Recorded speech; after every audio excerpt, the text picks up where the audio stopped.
Bismillahirrahmanirrahim. Assalamu alaikum. This is Nagin and welcome to Explore Psyche.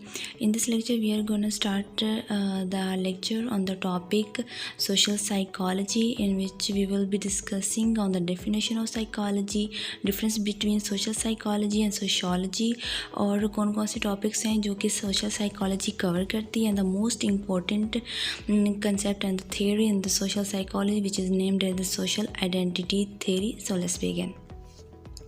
Social psychology है क्या, या ये किस चीज़ के बारे में बात करती है? सोशल साइकोलॉजी की वो ब्रांच है जो कि ये इस चीज़ की स्टडी करती है कि किस तरह लोगों की प्रेजेंस दूसरे किसी इंडिविजुअल के या ग्रुप के बिहेवियर को इन्फ्लुएंस कर रही होती है।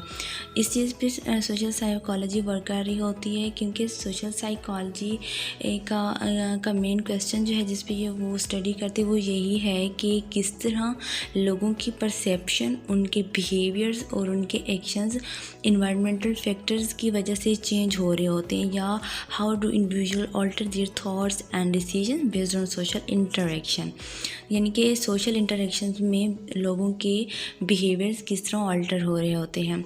तो इसकी शॉर्ट हिस्ट्री पढ़ लेते हैं कि कॉर्ट लेवन को सोशल साइकोलॉजी का फादर कंसीडर किया जा सकता है, बट उस टाइम में at the era of 1890s या 1898 में नॉर्मन ट्रिपलेट वो पर्सन थे जिन्होंने फर्स्ट स्टडी सोशल साइकोलॉजी पे दी थी, और वो उन्होंने सोशल फैसिलिटेशन के टॉपिक पे उन्होंने अपनी स्टडी पब्लिश की थी एट द टाइम ऑफ 1898, और वो स्टडी एक्सपेरिमेंटल थी।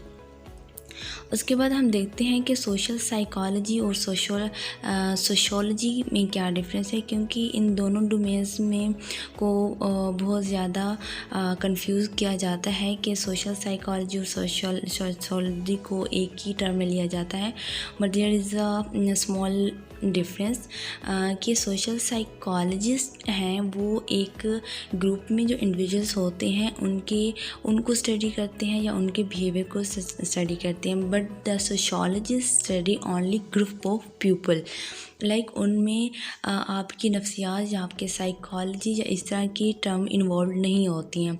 तो उस टाइम में 1924 में जबकि सोशल साइकोलॉजी को एक एकेडमिक फील्ड के लेवल पे आ रही थी, तो वहाँ पे एक पर्सन थे चार्ल्स ई एल्बर्ट, जिन्होंने सोशियोलॉजी और सोशल साइकोलॉजी के दरमियान डिफ्रेंशिएशन के लिए बहुत अच्छी टर्म दी थी। वो कहते थे कि social psychology is the study of origin involve in the development, structure and functioning of social groups, लेकिन इंडिविजुअल साइकोलॉजिकल बेसिस पे, यानी कि किसी इंडिविजुअल की ऑरिजिन, उसके डेवलपमेंट, स्ट्रक्चर और फंक्शनिंग उसकी सोशल ग्रुप में जो भी हो रही है उसकी स्टडी, बट साइकोलॉजिकल लेवल पे, यानी कि साइकोलॉजी उसमें इन्वॉल्व होती है।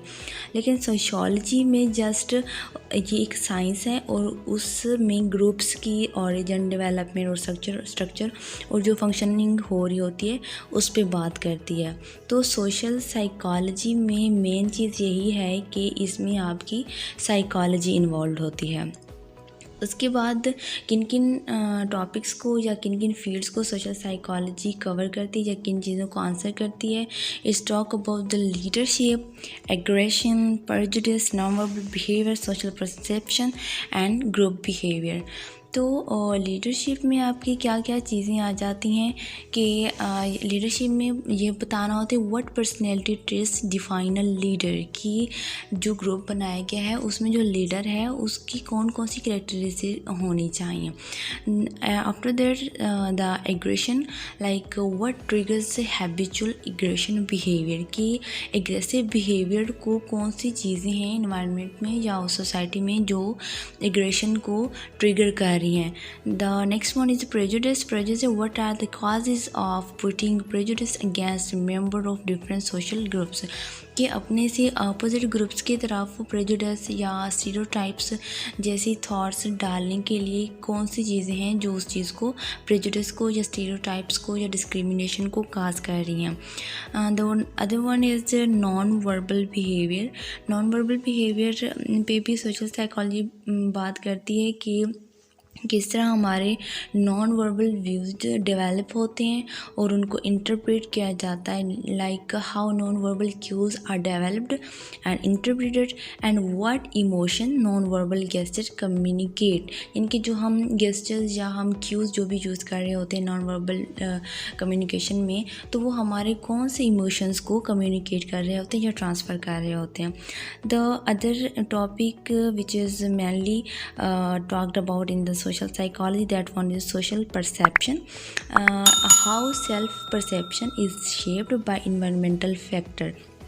कि हमारी सेल्फ परसेप्शन जो है उसमें हमारे इन्वायरमेंटल परसेप्शन या इन्वायरमेंटल फैक्टर्स हैं वो किस तरह इन्वॉल्व हो रहे होते हैं। और उसके बाद है group behaviour, what characteristics do group share, कि जब एक ग्रुप में या एक सोसाइटी में आप काम कर रहे होते हैं तो कौन सी कैरेक्टरिस्टिक्स होती हैं जो इंडिविजुअल एक ग्रुप में रह के एक दूसरे में शेयर कर रहे होते हैं। तो ये कुछ वैसे तो बहुत ज़्यादा टॉपिक्स हैं या बहुत ज़्यादा फील्ड हैं जिन पे सोशल साइकोलॉजी इनको कवर करती है, बट ये मेन टॉपिक्स हैं जो सोशल साइकोलॉजी में ज़्यादातर स्टडी किए जाते हैं। उसके बाद हम देखते हैं कि एक सोशल साइकोलॉजी में एक बहुत ही इम्पोर्टेंट थ्योरी दी गई थी जिसको हम सोशल आइडेंटिटी थ्योरी कहते हैं, उसकी बात करते हैं। हम इसमें शॉर्टली ही बस उसका इंट्रो ही देखेंगे क्योंकि वरना ये बहुत लंबा हो जाएगा प्रोसेस। तो सोशल आइडेंटिटी थ्योरी की बात करते हैं। सबसे पहले तो सोशल आइडेंटिटी होती क्या है। Social identity is that who they are in terms of the group to which they belong. Like इसका मतलब ये है कि जिस ग्रुप से हम बिलोंग कर रहे होते हैं हम उसी ग्रुप की टर्म्स में हम क्या हैं या हमको क्या माना जाता है। तो सोशल आइडेंटिटी थ्योरी दी थी हेनरी ट्राजफेल ने ये थ्योरी दी थी और उसने कहा था कि उसने अपने जो कॉन्सेप्ट दिया था उसकी मेन चीज़ ये है कि लोग अपने ग्रुप के उन ग्रुप की तरफ ज़्यादा अट्रैक्ट होते हैं या ग्रेविटेटेड होते हैं जिनमें वो लोग शामिल होते हैं जो उनको अच्छे लगते हैं या जिनके साथ वो ग्रुपिंग करना चाहते हैं या जिनकी जो पर्सनैलिटी है उनको अट्रैक्ट करते हैं, या फिर वो ग्रुप जिनमें वो लोग रहते हैं जिनके साथ उनके ख़यालात मैच कर रहे होते हैं किसी टॉपिक पे, तो उस ऐसे ग्रुप में वो जाना पसंद करते हैं। या फिर जिन ग्रुप में वो होते हैं, क्योंकि जब एक इंसान ग्रुप में चला जाता है तो फिर वो जिस ग्रुप में होते हैं वो ग्रुप उनके लिए बहुत इम्पोर्टेंट होता है। लाइक वो उनके लिए प्राइड ऑफ सेल्फ इस्टीम का एक सोर्स बन जाता है, यानी कि वो सोशली उसी ग्रुप से ही पहचाना जाते हैं अपनी सोसाइटी में। So that's why group members perceive themselves according to their membership, यानी कि वो जिस ग्रुप में उनकी मेंबरशिप है they perceive theirself according to their membership and that group. तो इसकी एग्जांपल देखें तो जैसे कि स्पोर्ट टीम्स है, जैसे पाकिस्तान की स्पोर्ट टीम्स है उसमें डिफरेंट पीपल हैं बट उनकी पहचान उनकी वही पाकिस्तानी टीम ही है, वो पूरी दुनिया में उसी अपने ग्रुप से ही उनको कंसीडर किया जाता है और उनकी आइडेंटिफिकेशन की जाती है। And that's all about the social identity. इसके बाद अगर बात करें कि सोशल साइकोलॉजी का आज के टाइम में क्या स्कोप है, तो आप जैसे कि बाकी साइकोलॉजी की फील्ड है एजुकेशनल साइकोलॉजी, क्लिनिकल साइकोलॉजी, तो आप सोशल साइकोलॉजी में भी एज अ सोशल साइकोलॉजिस्ट काम कर सकते हैं और इसकी भी वही स्कोप है जैसे कि बाकी फील्ड्स की है, क्योंकि इसको भी बहुत ज़्यादा इम्पोर्टेंट दी गई। तो ये था सोशल साइकोलॉजी पे एक शॉर्ट सा लेक्चर। तो इंशाल्लाह नेक्स्ट लेक्चर में मिलते हैं, तब तक के लिए अल्लाह हाफ़िज़। Thank you so very much.